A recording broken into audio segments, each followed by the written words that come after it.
Good morning and welcome to Morning Coffee Live, Massage Marketing, Business Building with me, Susan Bell.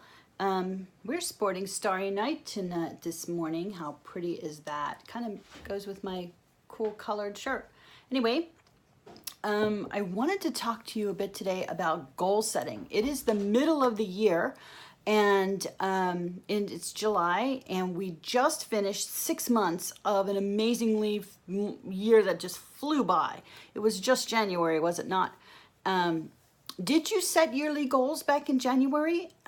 If not, don't sweat it, because we can now set a half a year goal. A 6-month goal would be an amazing goal to set. And if you set a year goal, did you meet your halfway point? Are you at your halfway point? That's okay if you're not. So let's look at that. Let's think about that. If you set a 6-month goal, or let's set a 6-month goal, let's say that. So by December, what would you like to see in the way of clients? What would you like to see in your bank account? What would you like to see in your personal life, in your personal budget? These are just questions I want you to think about. If you want to comment on some of them, or the successes you've had, or the challenges that you're looking to face so you can get support, that's great. But when you take your 6-month goal for any of those things, then you need to separate them into monthly goals, weekly goals, and even down to daily goals. And we can do that with our planner. So if we're setting a 6-month goal for $6,000, so that's an easy number I can figure in my head. So you want to add an extra $1,000 a month to your budget. So when you do that, so you say, okay, well, $1,000 a month, there's $6,000 extra money between now and December. So that's very specific, and that's very doable. So let's say, okay, well, how, Susan, that doesn't sound doable. How am I supposed to make, where's $6,000 supposed to fall out of the sky? Yes, it does fall out of the sky. So let's look at that. So if you take $6,000 between now and Christmas, and it's July, you have 6 months, so that's $1,000 a month. And then if you break that into 4 weeks, that's $250 extra dollars a week. How can you make $250 extra a week? Well, if your massage is $50 an hour, look how easy these numbers are. That's an extra 5 massages a week. So if you're doing 10 massages, do 15. If you're doing 15, do 20. If you're doing 20, do 25. And the reason that I'm saying that is, yeah, some people, I get a little resistance. Well, I don't want to work over 15 hours. Well, maybe for 6 months, if you did that, then you could start 2019 $6,000 ahead of the game in a savings account. And if you can be that specific with your goal and say, for the next 6 months, I'm going to work 5 extra clients a week, or do my best to get 5 extra clients a week at $50. That's not even counting tips.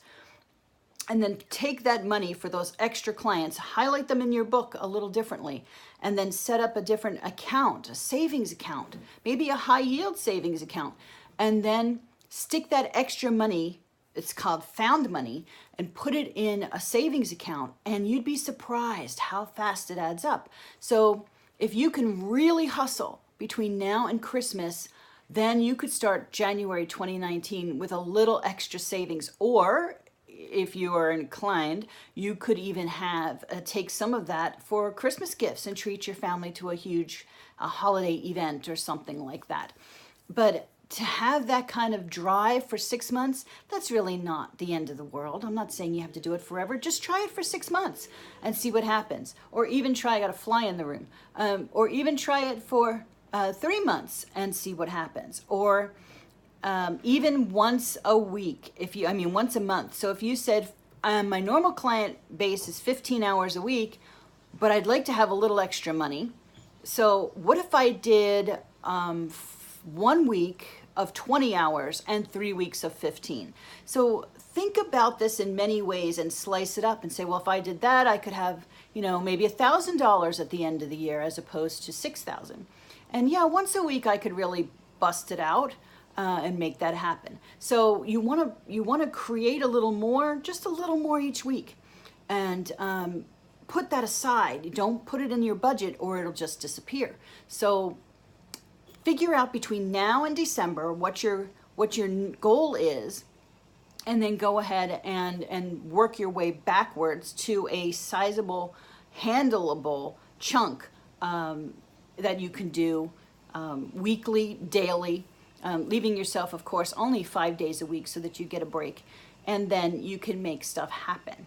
So that's my tip for the day. Take that 6-month goal, make it a 3-month goal, make it a 1-month goal, make it a 1-week goal, and that works for your personal life, whether it's exercise. If I wanted to lose 10 pounds by Christmas, how many pounds do I have to lose each month, and what do I have to do each day to make that happen? So no matter what the goal, apply those questions to it, work it backwards, and then see if that's a sizable, doable chunk.